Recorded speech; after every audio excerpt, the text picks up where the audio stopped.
Hey, how's it going, folks? The name's Stephanie, and welcome back to another episode of my solo playthrough using Hexroll 5e with Dungeons & Dragons 5th edition. Okay, right, so in the last episode, we started our solo adventure with Magnuson, our gift over the Aegis Paladin, level 1. And so far, so good. We've done a little bit of exploration, a couple of Hex events happened, and yeah, so basically, just as a reminder, we are currently doing a quest for someone from one of the bakeries back in, got the name of the place actually. Let me go back to Erenor. This is the name of the, yeah, the Kingdom of Erenor. That's just the name of the town. Oh, sorry, the name of the kingdom they're in. Yeah, we can do it this way. Yeah, the city of Bifar, that's right. So we're doing a quest currently for bakery, Aquilinas cupcakes. Yeah, we're currently doing a quest for, feel load. Yeah, we're currently doing a quest for, well, this was before I rolled. Ooh, we could really do that. Yeah, for Aquilia. Basically, we had to take this, I mean, even though I've re-rolled the hook, because you can, like, unlock it and then you can generate new hooks, quest hooks and all that. Before I did that, we need to take a mysterious box to someone in, somebody in a town called Forga. So, yeah, so we need to take someone to a town called Forga. I've got to look back on the, well, I mean, I've got to be editing the first episode, well, not the first episode, I've got to be editing the first, like, session of this, soon, so I'll be able to remind myself. But as of right now, we're currently in the Knight's Arrow Tavern in Tanlikasai, and we did our first night here, and basically we did our first complete day. So upon leaving, we went to this hex, and this hex, and we came across a caravan that had some stuff to sell, and we got Magnuson to buy some things. And now it is early morning. So I think what we're going to do is we're going to roll the weather to determine, what the day is. We're still in the warm season, by the way. So warm season is basically spring. So I'm not really tracking days per se, but we'll say that we're still in spring. I think we're going to be in spring for the vast majority of this little playthrough we're doing. All right, so 2d6, 11. Okay, sorry about that log cut. My face cam cut out. So basically, rolled an 11. So that means that we are currently in clear and breezy. Very nice. Okay, right. So let's get into the Tanlikasai then. So as a little bit of a reminder, we're doing oracle rolls to determine what our party or character or adventurer is doing at this point in time. So we're kind of like doing oracle rolls to determine what he's buying, what he's visiting, stuff like that. So let's have a look at the, let's go to the Arrow's Kingdom, let's go to Kasai in a second. No, God damn it, Daffy, playing that song. Kasai. Okay, right, so, oh fuck, I keep forgetting to do that. Never mind, 1 minute. Kasai. There we go. Right, so now we can have a proper Kasai since we managed to get here. So, we have the tavern, barracks, leather worker, barber, vehicle maker, physician, liquor, mortician, print and press, matchmaker, tinkerer, physician, mortician, matchmaker, veterinarian, brewer, grocer, general goods, brewer, tailor, barracks, herbalist, post office, fish market, veterinarian again, and glass blower. So there's not really much in the way of like armors and weapons here, except for a tinkerer maybe. In terms of the guards, we have Giambono Taylor, level 6 human fighter. He has glowing eyes, thick black hair, and big round spectacles, and he's embarrassed. We also have Goldiva Ayara, a level 5 dwarf fighter. They have a deep commanding voice, piercing black eyes, and drippy cheeks. Well, I guess we know who the head honcho is around here. Right, so let's ask the question. Because technically we're still on a quest, to a degree. So the question is, does Magnuson check around town? 13, he does. Okay then, awesome, so he wants to check around town. Okay, so just as a reminder of the rules, in terms of time scaling, we're not going to do days. I'm not marking them on a calendar or anything, but we're just kind of going by days.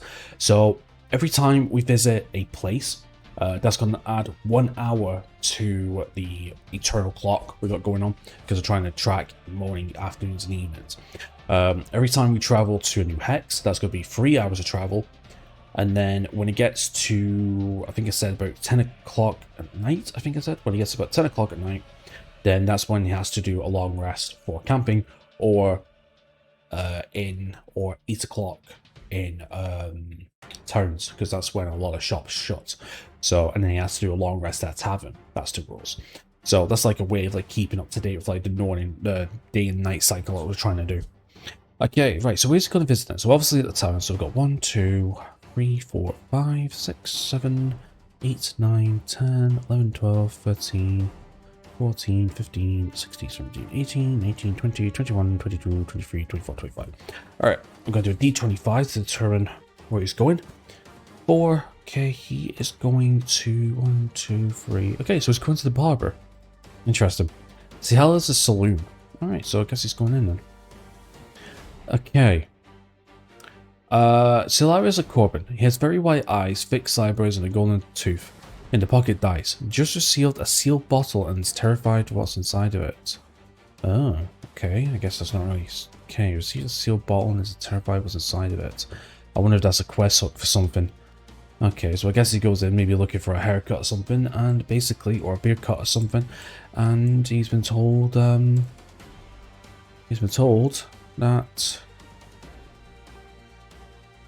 Found the bottle or something, I guess that... Oh, god damn it, Daffy, I keep getting to zoom in. There we go. Right, so obviously nothing there for us except for maybe a clue in the future for another quest if we come across it. Okay then, right, so let's do another thing then. So does Magnuson visit somewhere else? So now it was 6 o'clock, now it's 7 o'clock. 11, he does. Okay, let's go another d25 then. 17, okay. So 17, so that is 1, 2, 3, 4, 5, 6, 7, 8, 9, 10, 11, 12, 13, 14, 14, 15, 16, 17. Okay, so it's going to the grocer next. Frangmar's rations. Okay, merchant. Frangmar Wallahide. His tiny eyes, a deep commanding voice, and a neckband. Agitated. Okay. So Frangman has some business with Leovo of Yara. Okay, that's something that we have to pay attention to. Leovo of Yara. I wonder if we need to come across her or something. Okay, right, so we've got some things here we could probably buy if we want to, so let's have a look. Does Magnuson buy anything here? For a team. Okay, so it does. Okay, right, so we've got 1 loaf of bread, lobster, nutshells, cake, kernels of grain, legume seed, fresh fish fillet, butter, small shell fish, sweet oil, a drop of sweet oil, honey, pie, pickled fish, and water skin. Okay, so let's see what he buys then. So that's going to be 1, 2, 3, 4, 5, 6, 7, 8, 9, 10, 11, 12, 13, 14. Okay, so that's going to be a D14. 2. So he's buying a lobster. Okay. Okay. So let's have a look. Does he buy a D4? Oh, sorry. Does he buy a D4? No. Okay. Does he buy a D8? He does. Oh my god, okay, how many lobsters? 4. Okay, so he's buying 4 lobsters. Interesting. Okay, whatever he wants to do. Okay, so if that's the case then, we're going to buy 4 lobsters.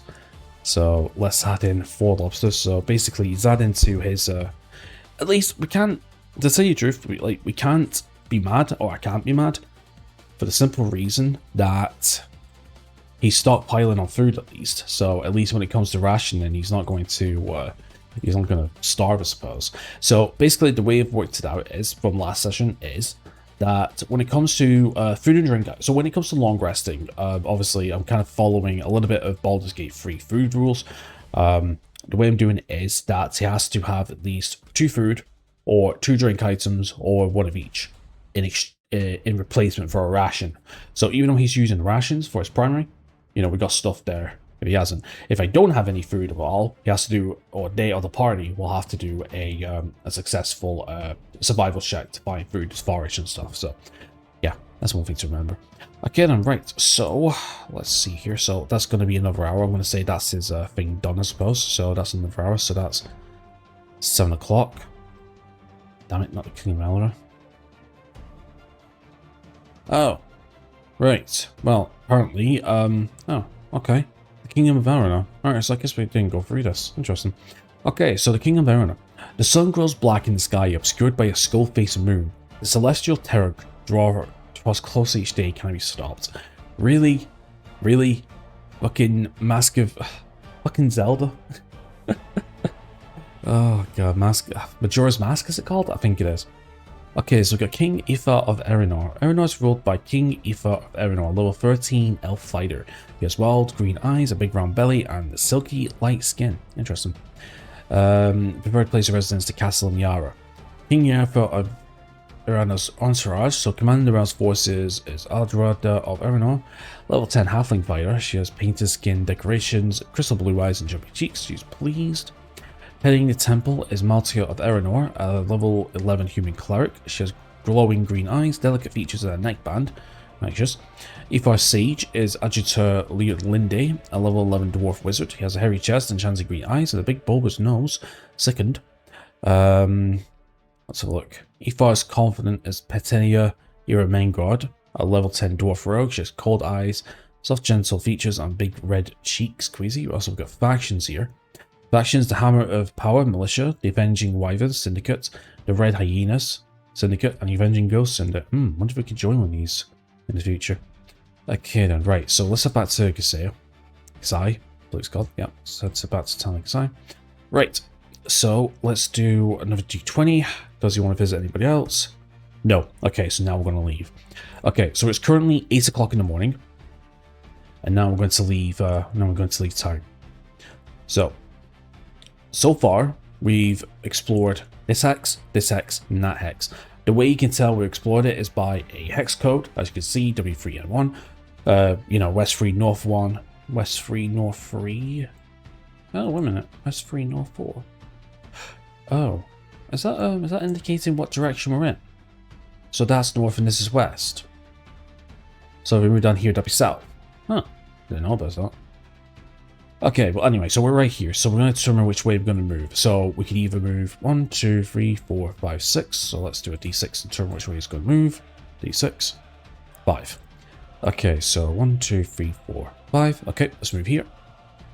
Okay, the Harpy and the Crying Baker Lodge. A violent earthquake left the ground here broken with deep and narrow chasms.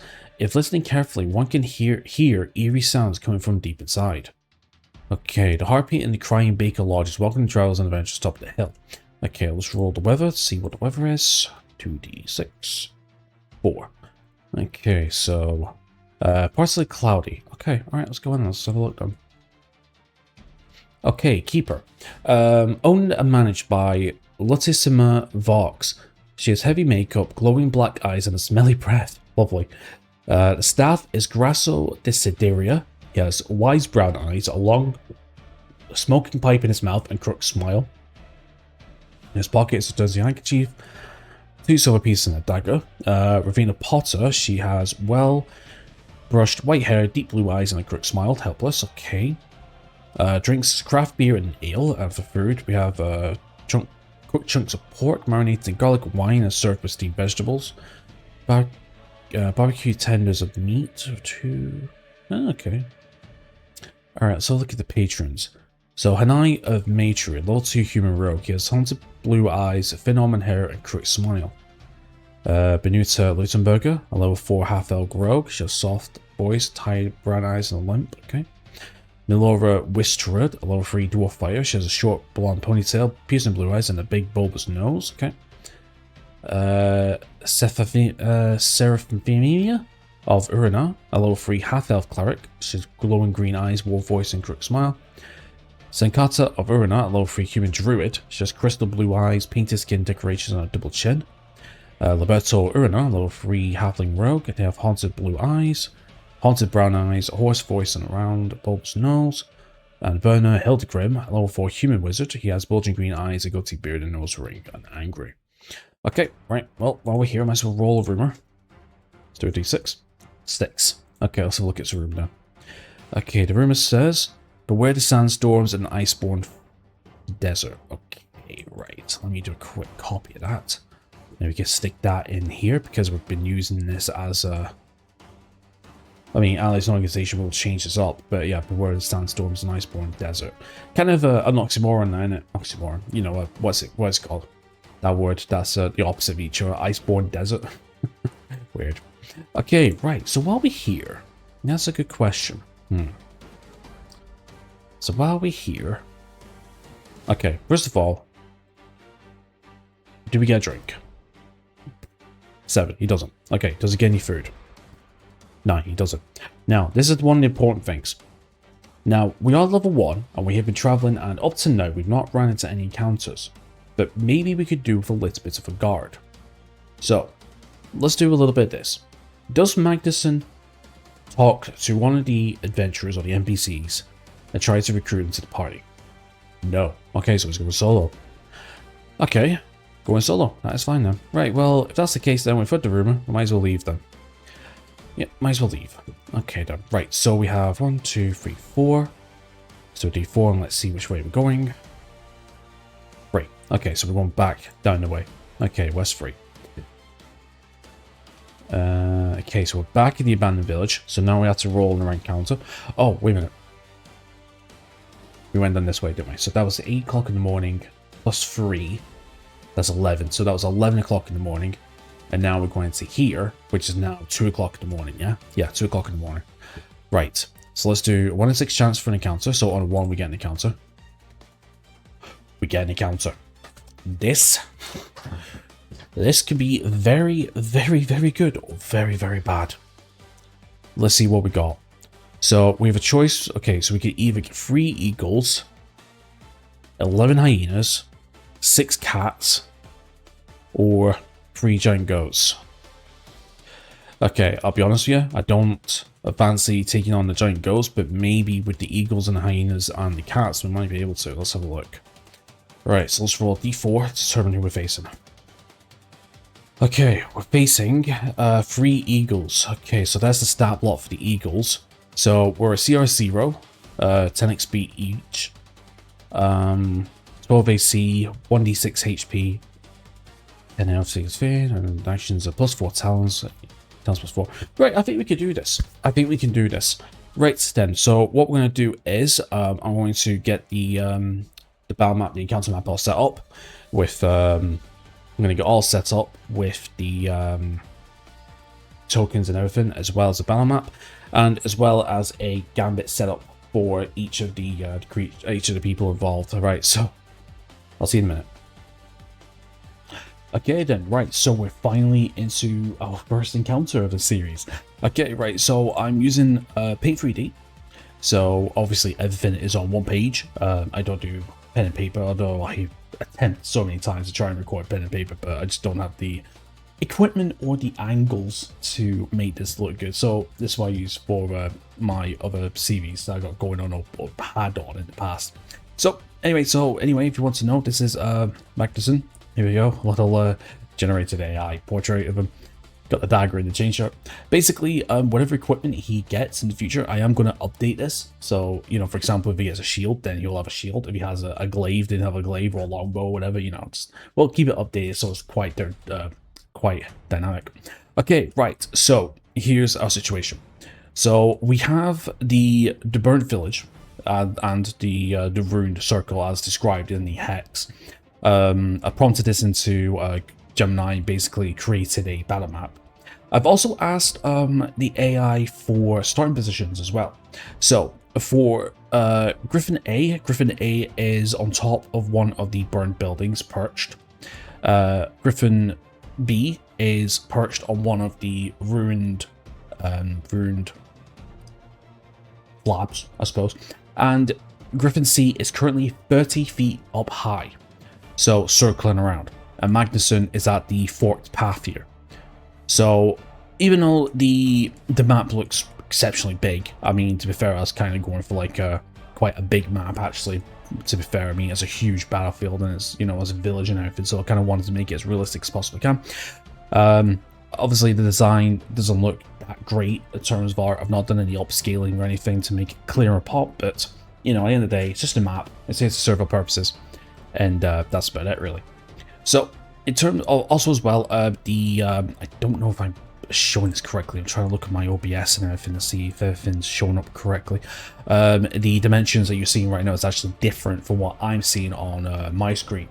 So I'll try my best in trying to keep everything on the screen as best I can. Just a little stark warning.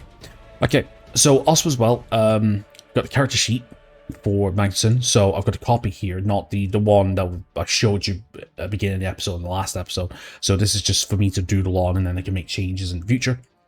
We've got the Griffin stat block here as well, as you can see. And I've also got the HP and initiative tracker, so we can just sort of write them in whatever order. But this is the most important thing. So I mentioned about the action list or the gambit system. Well, basically I've done that. So basically, this is just going to help us just get through the fights a little bit quicker, instead of like being like, okay, what do we do? Do we do this? Do we do that? This way, it kind of makes things a little bit more,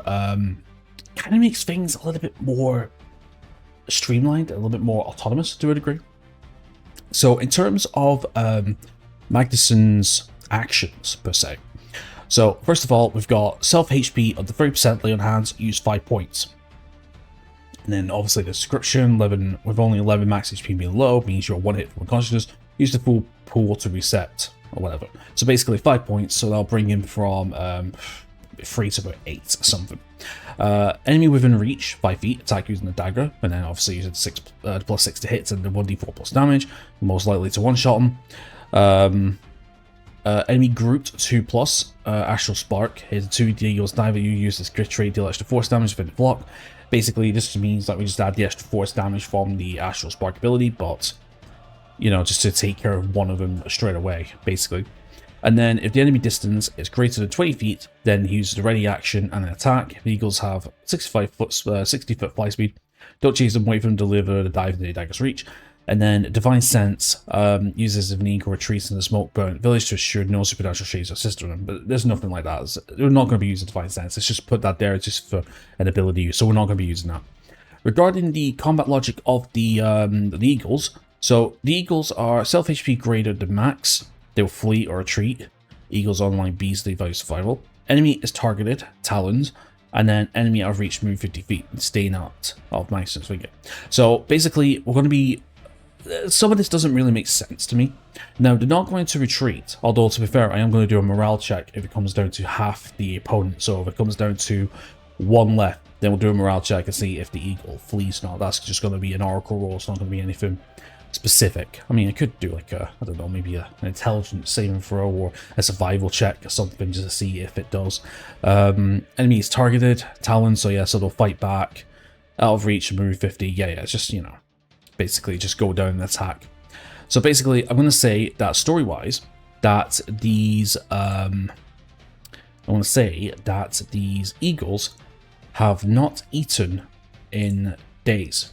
They are starving, they're part of the same flock. So upon smelling the burnt remains of the village, maybe they thought they could find some cheap, easy meals. But apparently there's nothing left here. So instead, they wait for prey to come through. Magnuson, being alone, thinks, oh, easy snack. And then they're going to go into attack. So, here we go. So we're going to roll initiative now. So, first of all, let's roll Magnuson's initiative, which is going to be a d20 plus 1. So let's do a d20 plus 1. Let's see what goes first. Okay, so he's a 16. Okay, that's fine. Okay, and now we want Griffin A. I'll tell you what I'm going to do. I am going to do something very quickly. Okay, I'm going to write A here. I'm going to write B there. That's an R, but that's supposed to be a B. Doesn't make a difference. And then that is Griffin C then. Okay. Right, so we've got a 16. Let's see, their initiative is plus 2, because it's Dex modifier. Okay. Right, so let's go. Griffin A plus 2. 8. Griffin B plus 2. What did I do wrong? D20 plus 2. 9. Okay, and then Griffin C plus 2. 8. Okay, then let's do a d20 roll to see which goes first between A and C. So that's 14, that's a 19. So Griffin C goes first, then Griffin A, and then Griffin. Okay, so let me go. I'll make a quick cut when I've done all this. Right, okay, right, so we have the correct initiatives and they've rolled HP as well. You can see the dice roll at the top, so Manx is at 11, Griffin C is at 3, Griffin A is at 5, and Griffin B is at 1. Obviously rolling on 1d6 for HP. So even though this is a class 0, or challenge 0, CR 0, they can still deal a good bit of damage. I mean, 1d4 plus 2 damage. I mean, depending on the roll, that could be half a health in one attack. So that's what we need to be careful with. And we only have an AC of 13, so there is a chance we could actually lose this. Okay, right. Well, let's get started then. Right, so following the rules. So at this point, I'm going to say that both of them are pretty much... I'm going to say that each of them are pretty much aware of each other. So Magnuson realizes that he is going to have to play quite defensive in this. Obviously, he's alone and these griffins are coming down. So obviously, he's going to do the ready action. So basically, he can move up to 30 feet. So I'm going to say he's going to move a bit quicker. He's going to move a bit closer. I'm going to say just a little smidge. So basically, kind of like realizing there's something danger, he's ready. And he's going to sort of slowly move towards the center. So let's go 5, 10, 15, 20, 25, 30. Yep. I believe he has 30 movement speed. He has, perfect. And then obviously going with the going with this, he's gonna ready the he's gonna ready the attack action. So basically the minute somebody comes into his melee range, then that's when he's going to make the attack. Okay, so Griffin C, obviously this one here, who is flying around. Obviously, actually that makes sense that he went first actually, because he's flying around, he sees Magnuson, basically gives off this large or whatever fucking noise a griffin makes, alerts the other two, and then obviously they're going to start flying down. Now, this guy is currently 30 feet. Obviously this guy is 30 feet up in the air, so if I were to do a little bit of a graph or something like that, I'm not good at 3D combat, so let's say something like that. He's here, Magnus is like on the floor here, so obviously he needs to do 60 for flying speed, so let's have a look. So obviously flying, so 5, 10, 15, 20, 25, 30, and then 35 down, 35 down, 40 down, 45 down, 50, and then it comes down one more, so that's 55. Yeah, just about in range, I think. So yes, okay, so about 55 then. So he's going to make the attack, but Max is going to make his reaction. Obviously, he sees the griffin coming down, attempts to swipe with his dagger. So his dagger is a +6, so I'm going to roll a d20 +6. +6, which is a 16. Which hits the AC of 12, yep. And then deals 1d4 plus, not swipes, but like pokes, I suppose, because it's piercing. Deals 1d4 plus 4, and it does 8 points of piercing damage. Yeah, so he's coming all the way down here. First attack, Magnuson sees it with all his frost, and Griffin C is done. Because, I mean, free health. I mean, I knew this wasn't going to be much of a challenge when I was setting this up, but you know, we need to play this stuff out. Griffin C. Okay, then. Right. So then, obviously, seeing this, Griffin A is like, just going, sort of thing. It starts moving. Now, I'm gonna say that. Let's see. So this is ground floor, right? So let's see. So that's 5, 10, 15, 20 feet high. 20 feet. Okay, so it's about 25 in a minute. So we're going to 5, 10, 15, 20, 25, 30, 35, 45, 55, 60. Right, so it's about... I'm going to say it's about maybe 10 feet high, 15 feet from the ground, maybe, something like that. We're going to say that, and he's going to end his turn there. And then Griffin C, obviously, I'm going to say is about, maybe about 10 feet high, I'm going to say. So that's going to be 5, 10, 15, 20, 25, 30, 35, 40, 45, 50, and then 55 down, and then he's going to take a swipe. So Griffin B, let's have a look. So, right, so that's 1d4. Okay, so that's d20 plus 4. d20 plus 4.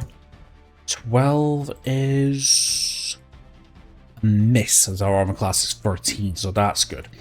And then obviously he has 5 more movement speed left, so he's just going to go up again, so he's just outside the range of the melee.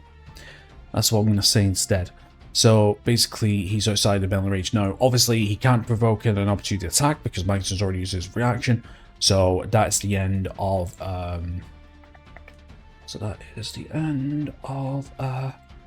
turn 1. Okay, so back to turn 2. Now obviously there's nothing much he can do. Enemy distance greater than 20% ready action. I mean, I think Magnus might be able to reach. Let's have a look. So they're about, well, let's say they're roughly around, I think this one's about 10 feet, this one's about 15 feet high, I think, something like that.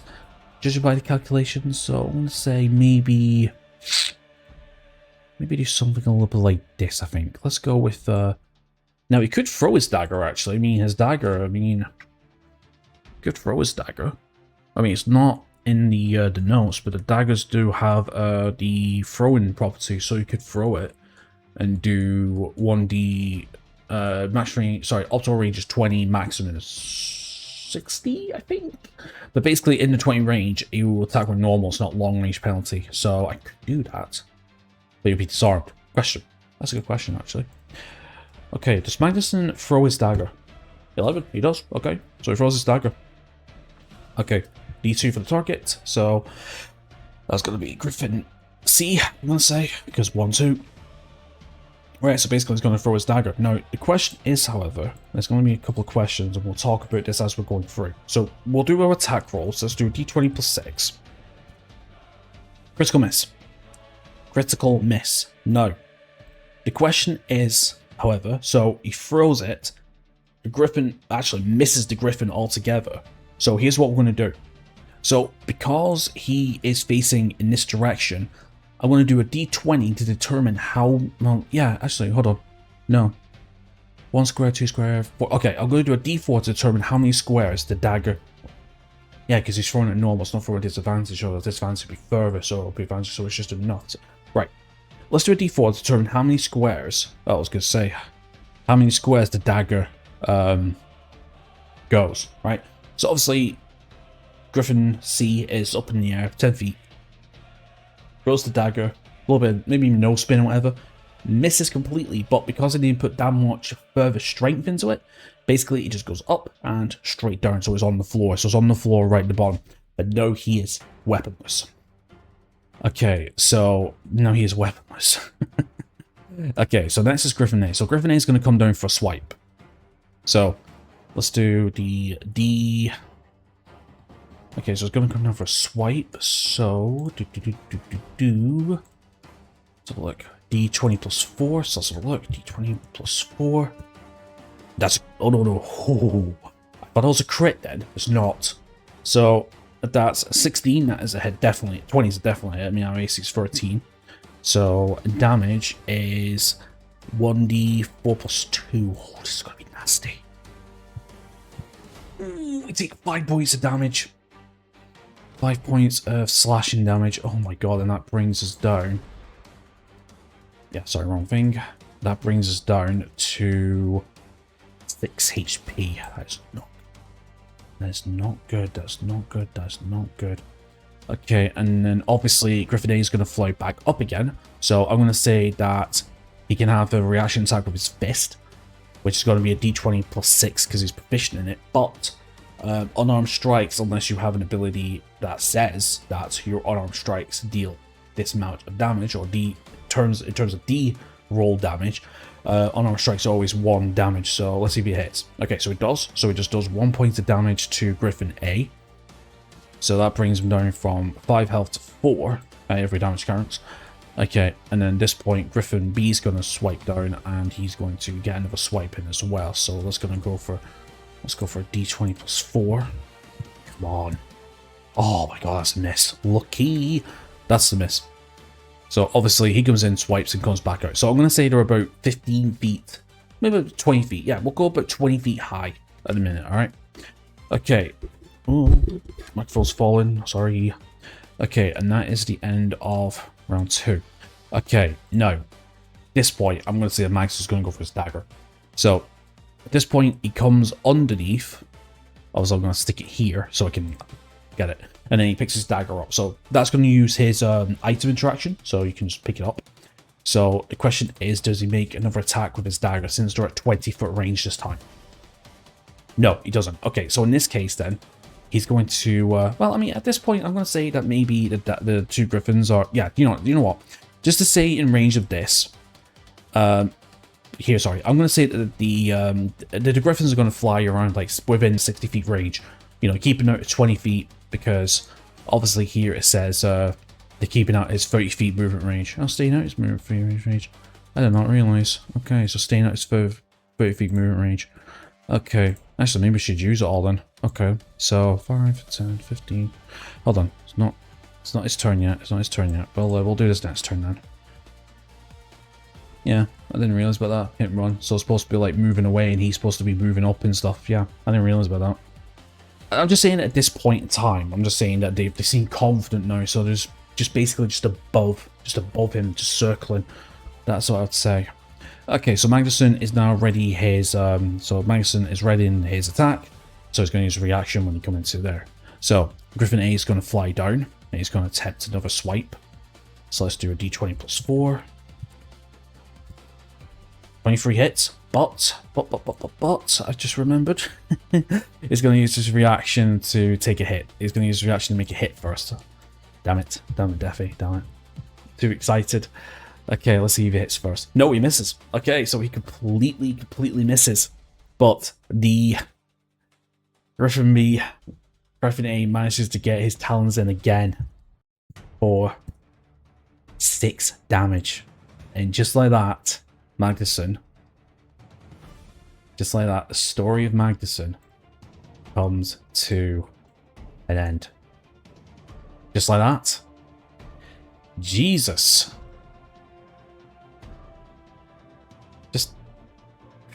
Just like that. Just like that. Magnusson's gone.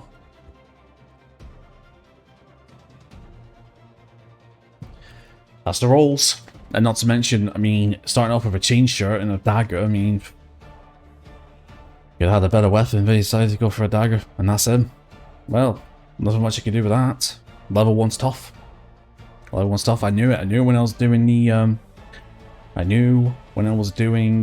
counter setting up. I knew this was going to be tough.